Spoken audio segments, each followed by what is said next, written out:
Bonjour, bienvenue sur Radio Sport. Nous sommes au cœur du salon Destination Nature. Nous sommes porte de Versailles. Nous sommes le 12 mars. Donc moi je suis Jérôme Sorel et j'interviens en guest parce que Radio Sport c'est des potes. Parce qu'il y a un sujet qui fait du lien entre le Radio Sport et ce salon Destination Nature qui s'appelle le vélo. Un sujet que je connais un peu, que j'observe, raconte, commente, analyse depuis un peu plus de 6 ans maintenant. Le vélo, vous croyez savoir ce que c'est? Un cadre, une paire de roues, des pédales, une transmission, une selle, parfois des freins, parfois pas. Et ça, c'est pour l'objet. Mais un objet qui permet de se déplacer, de partir, d'atteindre une destination. Parfois, cette destination, c'est la nature. Parfois, la nature n'est pas une destination, mais juste l'environnement dans lequel on est et dans lequel on pédale. Et c'est ça qui est formidable, d'ailleurs, avec le vélo.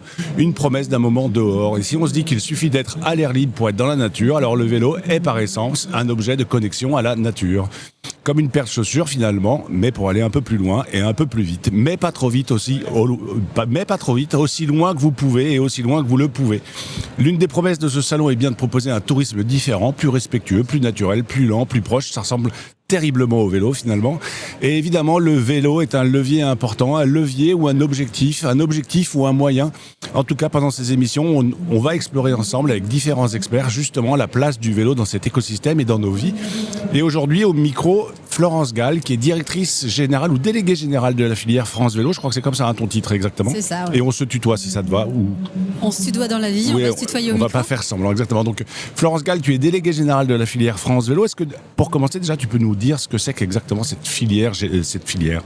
Alors, la filière vélo, qu'on appelle France Vélo, c'est la réunion, la fédération de l'ensemble des acteurs économiques du vélo en France. Donc, on a 16 membres, c'est que des structures, organisations assez larges, comme la FUB, le réseau Vélo-Marche. FUB, Fédération des usagers de la bicyclette, ouais. Tout à fait, donc plutôt du côté des associations de citoyens. Ouais. On a également les collectivités engagées dans le cadre du réseau Vélo et Marche. On a les entrepreneurs, les entreprises du sport et du cycle au sein de l'UESC. On a France Vélo Tourisme qui est justement plus sur la promotion du tourisme à vélo en France. Et puis on a tout plein d'autres structures qui sont tous des acteurs de l'économie du vélo, comme les artisans du cycle, les boîtes à vélo, la FAV, la Fédération des acteurs du vélo en entreprise et également l'association des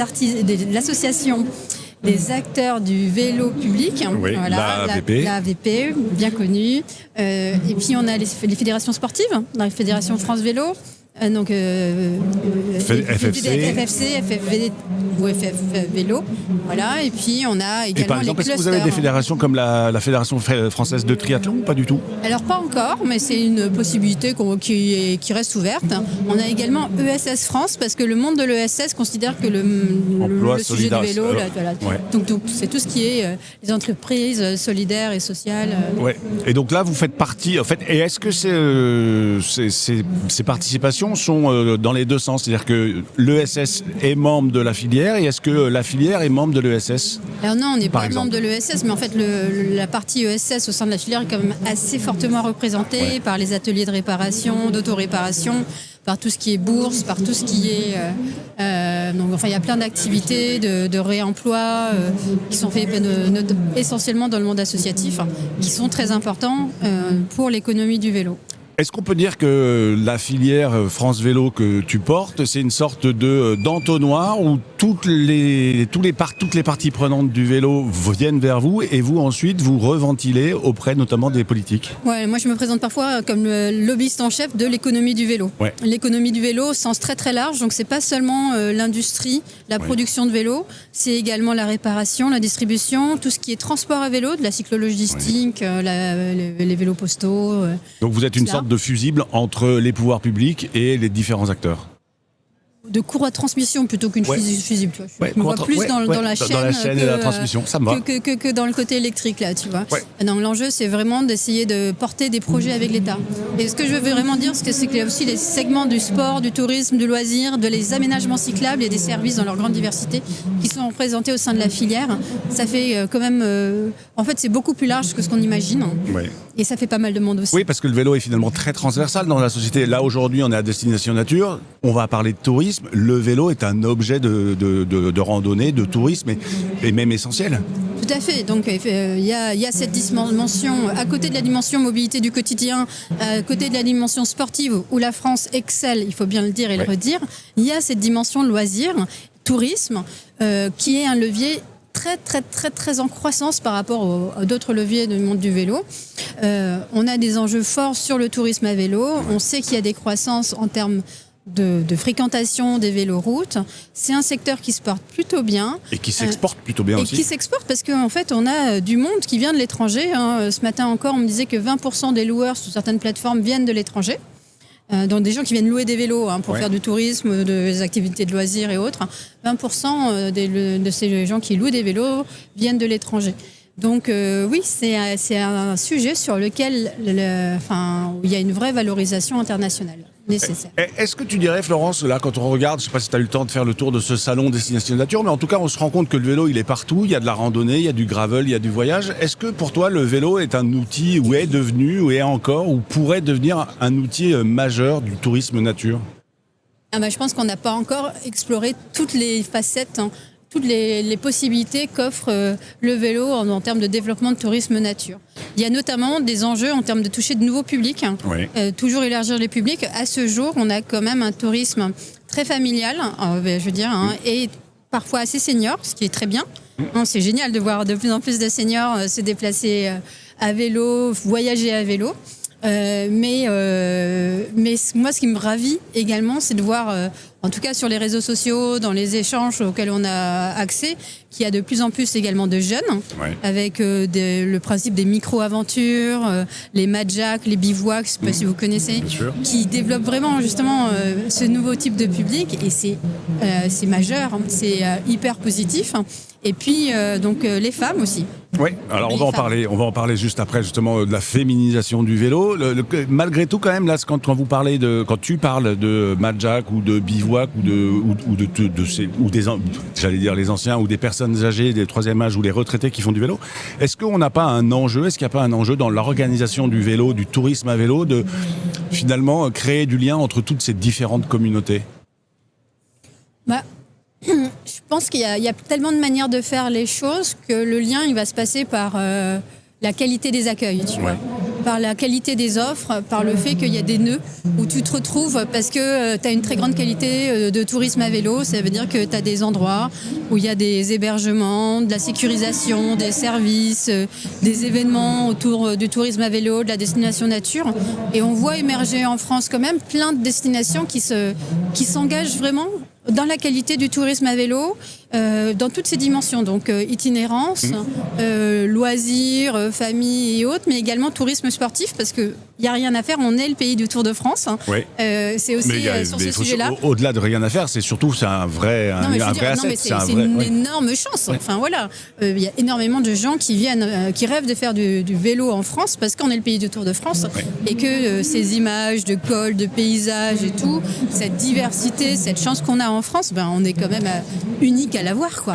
J'ai quand même un souvenir, je me souviens de Clément Beaune à l'époque, il était ministre des Transports et il avait eu des mots, je trouve, assez justes en disant qu'on avait une bénédiction en France qui était ce Tour de France, mais que c'était aussi un peu une sorte de malédiction parce que ça donnait une image très sport, très souffrance, aussi le dopage, et que finalement ce Tour de France c'était pas si facile à travailler que ça.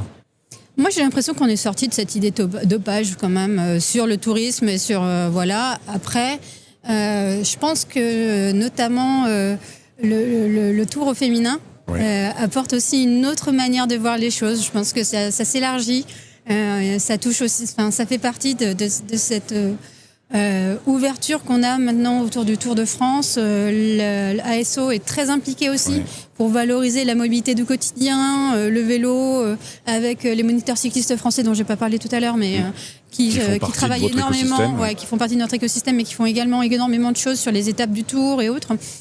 Donc non, moi je pense que on a quand même un regain d'intérêt pour le vélo de loisirs, sportif, d'itinéraire.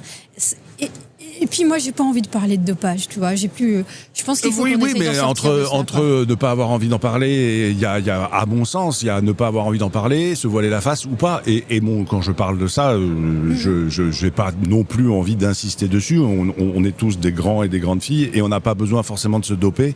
ni pour monter le Ventoux, ni pour faire la Loire à vélo, par exemple. Tu évoques deux choses qui m'intéressent et ça nous permettra d'amener sur la féminisation notamment du vélo. Tu parles de ASO qui porte beaucoup aussi la mobilité au quotidien. Est-ce que la mobilité à vélo au quotidien, ce serait pas aussi une façon finalement de raconter du tourisme à vélo ? Ah ben si, totalement. En fait, c'est un sujet sur lequel on essaye de beaucoup travailler, sur faire passer ce message. Quand une ville commence à se travailler sur le vélo, souvent ils commencent à penser tourisme. Oui. Dans un territoire, tu vois, tu commences à faire des véloroutes, à penser loisirs, à faire en sorte d'avoir des itinéraires, des gens, pour faire venir du monde et tout cela.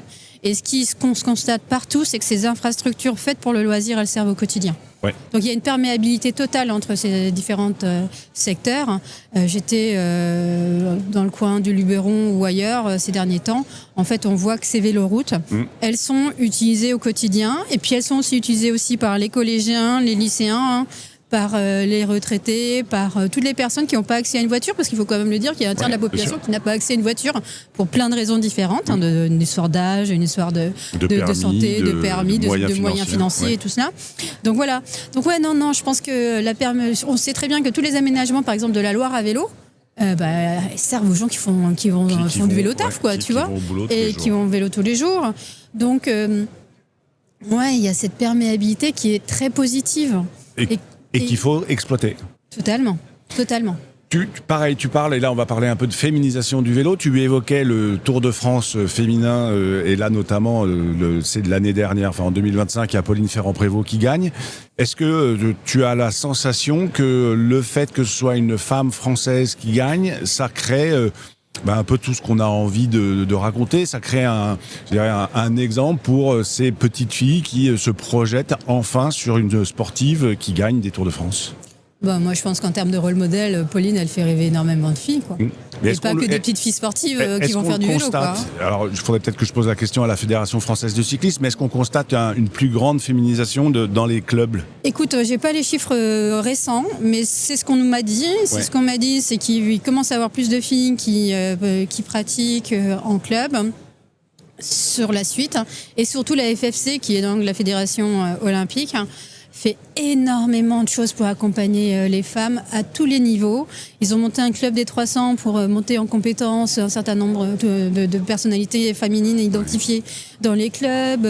Ils ont des ambassadrices. Et c'est pas que du sportif haut niveau, taillé comme Pauline. Il y a aussi plein d'autres manières de faire du vélo sportif en se faisant plaisir. Et en prenant soin de sa santé, de son corps. Et puis de s'émanciper aussi, probablement. Et d'ailleurs, là, sur le sujet du vélo féminin, la féminisation du vélo, on est encore un peu en retard par rapport à des pays comme les Pays-Bas ou comme le Danemark. Ouais, au Danemark, il y a plus de 50% de femmes sur les vélos. Donc, quand vous regardez une population de cyclistes, au Danemark, je crois qu'ils sont à 52%. En France, les dernières statistiques, c'est 35%. Avec des écarts très forts, si vous regardez, c'est assez flagrant à Lyon par exemple, sur tout ce qui est itinéraire longue distance. Ouais. Donc les schémas structurants où on va vite et on va loin, beaucoup plus d'hommes. Les femmes sont plus en proximité, avec des différentes étapes dans la journée et tout cela. Donc des trajets chaînés. Il y a aussi un nombre de kilomètres, voilà. Il y a un nombre de kilomètres qui n'est pas le même réalisé par jour entre les hommes et les femmes. Donc 35% de la population des cyclistes est féminine à ce jour, c'est le chiffre qui sort encore globalement de toutes les études et toutes les observations terrain. Comment on peut travailler ça, de plus féminiser la pratique du vélo et aussi les métiers du vélo, parce que c'est deux enjeux qui vont de pair. Voilà, déjà donc pour nous, comme on se positionne plutôt du côté de l'économie du vélo, on est persuadé que pour qu'il y ait plus de femmes sur des vélos, il faut qu'il y ait plus de femmes qui travaillent dans le vélo, notamment entre autres pour conseiller au mieux les femmes quand elles viennent en magasin choisir un vélo ou pour résoudre un problème qu'elles peuvent rencontrer dans leur pratique cycliste. Il y a des enjeux sur les selles, il y a des enjeux sur les freins, il y a des enjeux sur les équipements, sur tout ce qui est textile. Quand vous dites par exemple des enjeux sur les freins, ça veut dire quoi ? Ça veut dire que l'écart entre la poignée et le frein est trop grand et il n'est pas pensé pour des petites mains de femmes, entre guillemets ? Il suffit de regarder nos deux mains, oui. Tu vois, moi je fais du 6, toi tu dois faire du 8 ou du 9, quoi. 10. du 10, voilà. Donc là, c'est clair. Mais Non, mais c'est pour ça que... c'est un vrai problème qui est remonté par les femmes. C'est-à-dire qu'on a des difficultés à freiner parce que l'écart est trop large sur les freins. Et donc, on a des tensions sur certaines pratiques et tout. Et sinon, la taille moyenne des Français, c'est 1m62. Vas-y, trouve un vélo en XS qui soit de bonne qualité. C'est XXS. C'est hyper compliqué. Donc, il n'y a peut-être pas le marché. Pendant longtemps, il n'y avait pas le marché. Mais en même temps, s'il n'y a pas de vélo adapté, il n'y a pas de pratique. Donc, tout ça, ça va ensemble. Et donc, on est dans une sorte de cercle vicieux. Comment est-ce qu'on rentre dans un cercle vertueux, justement ? Aujourd'hui, est-ce qu'avec vos actions, vous arrivez à féminiser un peu plus les métiers du vélo ? On a commencé par se compter. Parce que pour compter, il faut se compter d'abord. Donc, on n'avait aucune idée de la féminisation, enfin, d'un taux de femmes dans les métiers du vélo. On a sorti le chiffre, on est à 18%, ce qui nous met en dessous de l'automobile et un tout petit peu au-dessus du bâtiment. Ce qui est un peu affligeant entre nous. Oui, c'est assez affligeant, c'est pas très... mais au moins on sait d'où on part. On s'est fixé comme objectif d'atteindre 30% en 2035. Alors qu'est-ce qu'on fait ? Parce que parce que vous avez un programme d'ambassadeurs et d'ambassadrices que vous venez de lancer. On a lancé un programme d'ambassadeurs et d'ambassadrices parce qu'on a fait une étude d'abord. On a commencé par faire une étude d'état des lieux avec un certain nombre de préconisations qui te donnent une liste énorme de choses que tu peux faire pour bouger. Déjà, le premier point, c'est que tout le monde peut faire quelque chose dans son entreprise pour changer, tu vois, le mindset, lutter contre les stéréotypes, faire passer le message que les femmes, elles sont à leur place partout, même dans des métiers qui sont techniques. Elles sont pas qu'au décor et au rayonnage, elles peuvent être également à plein d'autres postes et elles font super bien le travail la plupart dans les retours que j'ai en tout cas. Deuxième point, c'est que c'est un sujet qui concerne aussi les hommes. On a vraiment besoin que les hommes soient des alliés. D'ailleurs, vos ambassadrices et votre programme Ambassade pour l'égalité, c'est pas que des ambassadrices. On a vraiment souhaité avoir 2 hommes et 8 femmes, et on est content d'avoir 2 hommes parce qu'on pense vraiment que parfois c'est bien aussi que des hommes s'engagent pour cette féminisation, que c'est bon pour l'ensemble de l'économie, qu'il y a plein de gens qui en ont bien conscience. On sait que les entreprises plus féminisées, les organisations plus féminisées sont plus impactantes, plus efficaces. En tout cas, jouer la carte de la mixité, c'est une super bonne carte. Vous sentez aujourd'hui, sans citer de nom, mais des entreprises ou des acteurs qui sont réticents à une féminisation des métiers du vélo ? Alors en fait, non, c'est tout le contraire. L'étude, elle prouve également que 100% des entreprises et organisations qui ont répondu, qui sont impliquées dans l'étude, ont dit mais nous, on veut changer. On a conscience des enjeux, mais c'est pas forcément évident de savoir comment faire. Et il y a plein de choses à faire. Déjà, travailler sur les visuels, à faire en sorte qu'on ait des femmes qui sont dans des positions actives, également juste en train de pousser leur vélo, dans les visuels de la communication, dans la manière de rédiger les offres d'emploi, d'aller chercher d'autres publics, d'aller chercher les femmes là où elles sont. Oui. Et aussi leur montrer qu'elles peuvent postuler, elles sont légitimes sur ces postes-là. Parce qu'il y a aussi ça un peu, non ? J'imagine une sorte de... Est-ce qu'elles ne se mettent pas une sorte de plafond de... Oh non, ce métier, c'est pas pour moi. Typiquement, on va parler d'un exemple de la mécanique. Il faut avoir des rôles modèles et il y a plein de boîtes qui le font. Gaïa Bike, c'est la seule CEO, Amélie Guichenet, féminine du monde du vélo. Mais Gaïa, là, sur le 8 mars, elle a sorti une vidéo qui montre tous les profils féminins qu'elle a dans son équipe, y compris chef d'atelier réparation. Yana de Cyclable l'avait fait il y a quelques années. Des boîtes comme Decathlon sont hyper impliquées sur le sujet également. La manufacture française du cycle, Moustache, globalement partout, on trouve des bonnes pratiques, des bonnes volontés. Même du côté des artisans, de tous les côtés. Il y a vraiment ce souhait de les mettre en valeur pour pouvoir aussi donner avis à d'autres personnes venir travailler dans ce secteur-là. Est-ce qu'on peut imaginer demain, au sein de la filière, un label, comme il existe le label employeur pro-vélo, un label employeur pro-parité ou pro-femme sur des vélos Est-ce que c'est des choses qui sont envisageables et est-ce que c'est pertinent ou finalement c'est encore un peu tôt ? Quelle est votre position là-dessus au sein de la filière ? La mixité et l'égalité, c'est déjà c'est pas un truc à labelliser, c'est la loi. C'est la base. Donc on va peut-être pas juste labelliser quand on applique la loi, tu vois. Donc non, on n'est pas dans une logique de labellisation. Par contre, dans un de nos labels, dont on va certainement parler ensemble, qui s'appelle le Cycle Score, qui permet d'identifier les vélos qui sont faits de manière durable et responsable. Dans la conception de ce label, il y a 10% de la note qui est liée à l'égalité et au respect donc à la féminisation, la place de l'égalité au sein des entreprises qui fabriquent et assemblent des vélos. D'accord. 10% de la note. 10% de la note, c'est sur l'égalité. Si on se projette sur aller dans 10 ans, à quoi ressemblerait une filière vélo vraiment paritaire? Alors si tu me réponds 50% de femmes et 50% d'hommes, on est d'accord, mais est-ce que, alors je vais poser la question autrement, est-ce qu'il y a des endroits où tu as la sensation que c'est plus, ou des métiers où tu as la sensation que c'est plus facile, ou des pratiques où tu as la sensation que c'est plus facile d'augmenter la part des femmes? C'est pas évident. Moi, il y a des endroits où je peux te dire, il y a vraiment besoin qu'on arrive à en attirer. C'est surtout ce qui est conception. Oui. Conception, design, vélo. Là, pour le coup, j'en connais presque pas. Ouais. Alors que dans la voiture, tu vois, il y en a. Ouais. Et je pense que là, ça serait vraiment pas mal qu'on arrive à avoir du monde en conception. Il y a d'autres secteurs où, pour le coup, c'est déjà très féminisé. Et c'est bien sur l'aménagement cyclable. Ouais. Donc les personnes les urbanistes et les personnes en responsabilité dans les collectivités locales, il y a beaucoup de madame vélo à l'échelle des locales ou nationales, surtout ce qui est politique publique. Là, on a pas mal de femmes et c'est déjà très positif. Et puis il y a un autre secteur où il y a beaucoup de femmes déjà, c'est l'organisation du tourisme à vélo. Ouais. Destination nature. Mais justement, ça c'est quelque chose où tout à l'heure ce que tu me disais, on a commencé par se compter pour pouvoir savoir où on va. Aujourd'hui, tu disais 18%. Est-ce que justement après vous avez fait un travail pour évaluer en fonction des secteurs, en fonction des métiers et en fonction justement des différents acteurs pour après pouvoir piloter de manière un peu plus fine? Non, nous, on n'a pas pu aller aussi finement dans le détail. Notre engagement, c'est de recompter dans 2 ans. Ouais. Pour savoir comment ça a évolué. On va compter tous les 2 ans. Et pour savoir si on a réussi à avancer dans certains secteurs ou pas. Et on pense que ça sera assez... qu'il y aura des changements significatifs. Ça va bouger. Je pense vraiment que ça va bouger parce qu'il y a une très forte appétence sur le sujet. T'as l'impression que c'est juste une attente de déclic? Tu vois, il y a des secteurs où forcément ça va bouger. Tu vois, sur les sportifs.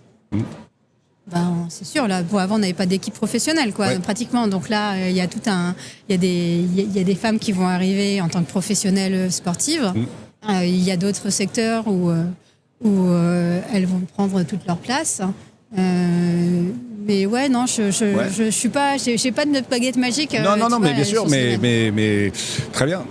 Si on parle d'économie du vélo, la filière vélo, juste quand même pour avoir un peu une idée, c'est combien d'emplois aujourd'hui en France? On parle en équivalent temps plein et on dit 64 000. D'accord. 64 000, alors pour dire dans les grosses mailles, mais je ne sais pas forcément.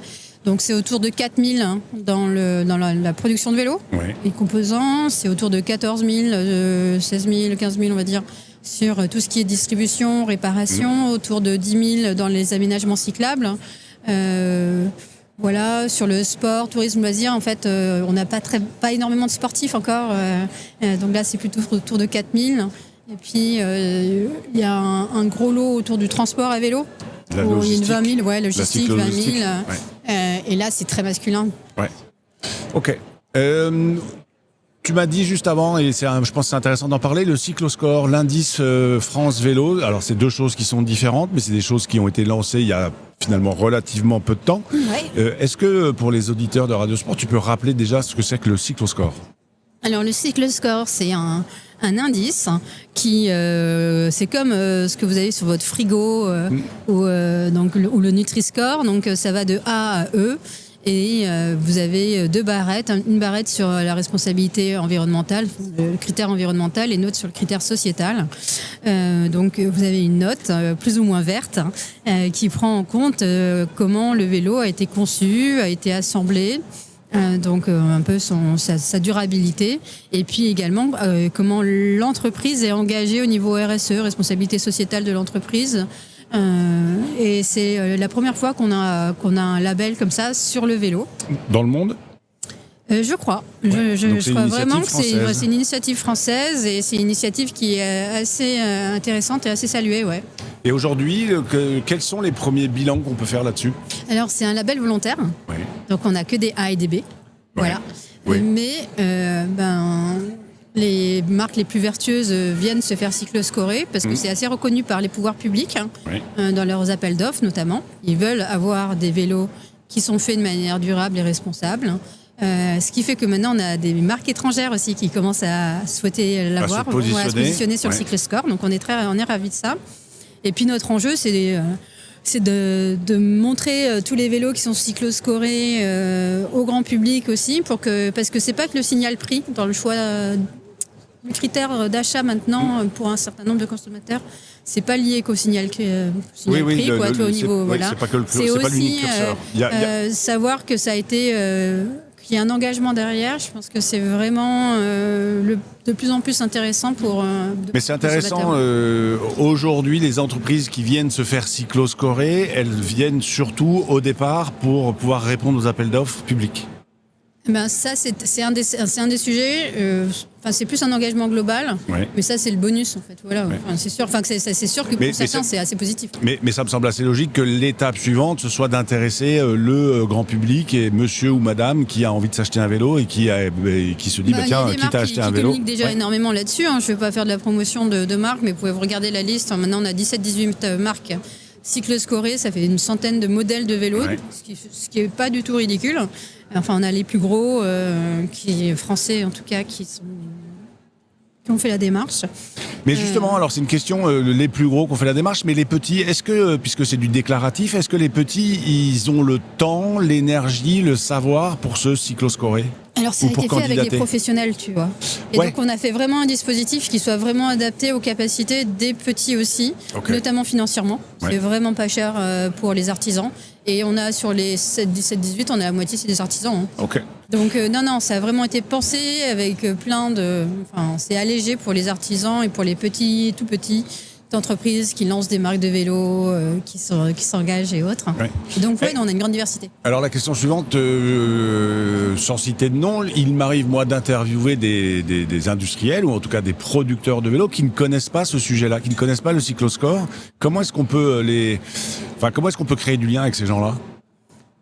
J'essaye de faire mon boulot correctement. Oui, mais de toute façon, c'est un label qui est porté par l'Union des entreprises du sport et du cycle, donc a priori ils sont tous à peu près adhérents à l'UESC. Il faut qu'on continue notamment à toucher le grand public parce qu'il faut que le grand public soit demandeur pour faire en sorte que aussi après les entreprises et je suis pas en train de dire que tu fais pas ton boulot, mais après il y a forcément des limites aussi de temps, d'énergie et de moyens tout simplement. Tu vois, c'est déjà assez chronophage, mais c'est passionnant parce que c'est quand même assez génial de voir à quel point les entreprises s'engagent aujourd'hui dans vraiment une conception globale de leur approche du vélo. Et ils s'approprient les outils que vous mettez à disposition. Tout à fait. L'indice France Vélo, ça c'est quoi pour avoir... L'indice France Vélo, c'est le pendant. Enfin, il faut avoir le cycloscore pour pouvoir prétendre à l'indice France Vélo. L'indice France Vélo, c'est le suivant. On peut pas... C'est la cerise sur le gâteau. Déjà, il faut être français et prouver que ta conception et ton assemblage est en France. Principe de base. On va quand même pas labelliser des vélos indice France Vélo si les deux étapes que représente l'assemblage et la conception ne sont pas en France. Après, c'est un score sur 5 où tu as 5 étapes que tu dois valider si tu veux avoir un score de maximal de 5 sur 5, ce qui est très compliqué. Parce la qu'il y a plupart ont notamment un score de 3 sur 5 ou de 4 sur 5. Parce qu'il y a notamment tous les enjeux des composants qui ne viennent pas de France et qui ne sont pas produits en France. Et donc aujourd'hui, pour avoir un vélo qui soit noté 5 sur 5 sur ce label France Vélo, il faudrait que les composants, les dérailleurs, la chaîne viennent de France ? Alors non, parce que ça va être vraiment compliqué, parce qu'on ne produit pas encore de chaîne en France. On produit presque plus de freins. Enfin bon, bref, il y a quand même beaucoup de composants du vélo qui ne sont plus produits en France. Ce qu'on souhaite. Donc il y a 5 étapes, je disais. Pour avoir 5 sur 5, il faut que plus que de 40% de la valeur des composants du vélo soit produit en France. Autrement dit, ce niveau de 40%, il est atteignable sur un vélo musculaire si tu fais un cadre en France. Mais même un artisan du vélo français, tu vois, même s'il est jusqu'au boutiste, il aura potentiellement des produits non français, voire non européens sur son vélo. Ça ne se retrouve plus ailleurs, quoi. Donc voilà. Et sur un vélo électrique ? Sur un vélo électrique, il y a l'enjeu de la batterie en plus. Donc pareil, batterie et moteur. Donc c'est pour ça que le 40% permet, si tu as ton moteur qui est français, tu peux espérer avoir... en France, parce qu'il y a des fabricants aujourd'hui qui assemblent bien en France. sûr, il y a plein de marques de moteurs français et ça se développe énormément. Donc effectivement, j'ai des vélos qui sont à 5 sur 5. Parce qu'ils ont un moteur, voire une batterie française. Donc ça, c'est également c'est pour ça que le 40% il a été choisi comme ça. Il est aussi choisi parce que c'est Origine France Garantie qui a mis ce palier de 40%. D'accord. Donc si tu es Origine France Garantie, tu as l'indice 5 sur 5. Oui, ok. Il y a un autre point qui est important que vous travaillez, alors on est toujours sur Radio Sport, un point important que vous travaillez, c'est le leasing, de porter le leasing au sein des entreprises et notamment la fiscalité autour de ce sujet-là.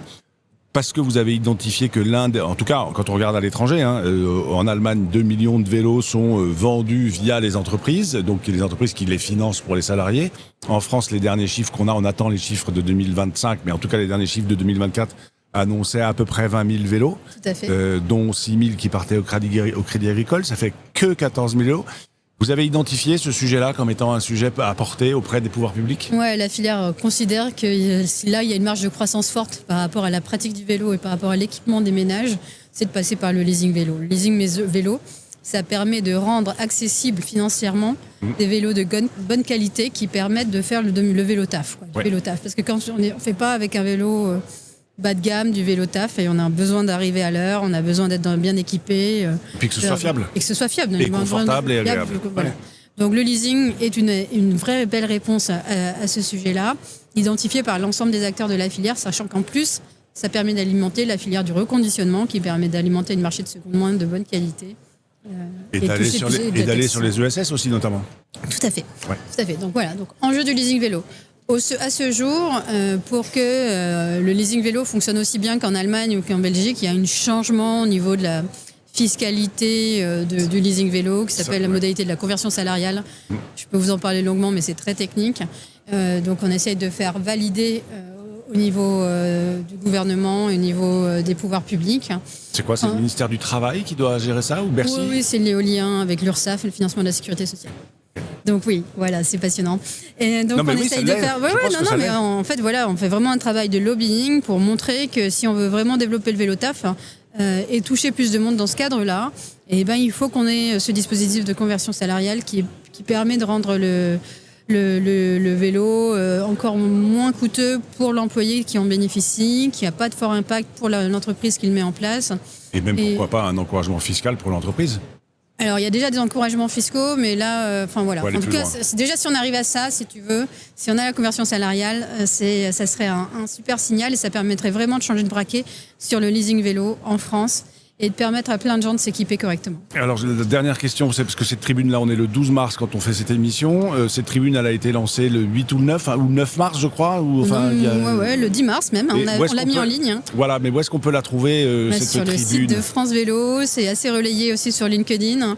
Mais sur France Vélo, on est assez content parce que, par exemple, il y a Decathlon qui a signé. On a sans faire trop de pub, pour l'instant, on a déjà plus de 60 entreprises qui ont signé. Et on va continuer à la faire tourner, notamment du côté des organisations. La FUB est signataire également. On a vraiment espoir que du coup, on montre qu'il y a un fort élan du côté des acteurs économiques pour faire bouger les choses. Et alors moi, j'ai quand même une petite question un peu personnelle. Vous avez appelé ça une tribune, pourquoi pas une pétition ? Parce plus tard, il y aura le volet pétition. Mais le volet pétition, c'est pour les particuliers. Ouais. Et donc, d'accord, donc on la mettra en ligne également. Ouais. Voilà. Mais là, on a besoin de tribunes avec des noms qui signent, des gens qui s'engagent. Avec des entreprises qui s'engagent. Les entreprises, c'était important pour nous. Ouais. Merci beaucoup, Florence. Donc, c'était Florence Gall pour Radio Sport, qui était au Salon Destination Nature. Et Florence Gall est déléguée générale de la filière France Vélo. Et quand même, une petite dernière question. Là, vous parliez de Bercy. Aujourd'hui, vous travaillez avec quasiment tous les ministères, j'imagine. Ouais, on a de la chance d'avoir des super relais au niveau technique et au niveau des cabinets. Aussi bien au ministère des Transports, à Bercy, à plus d'un titre sur l'industrie et sur le tourisme. On a des gros projets avec eux en ce moment. On travaille avec le ministère de la Santé, ministère des Sports.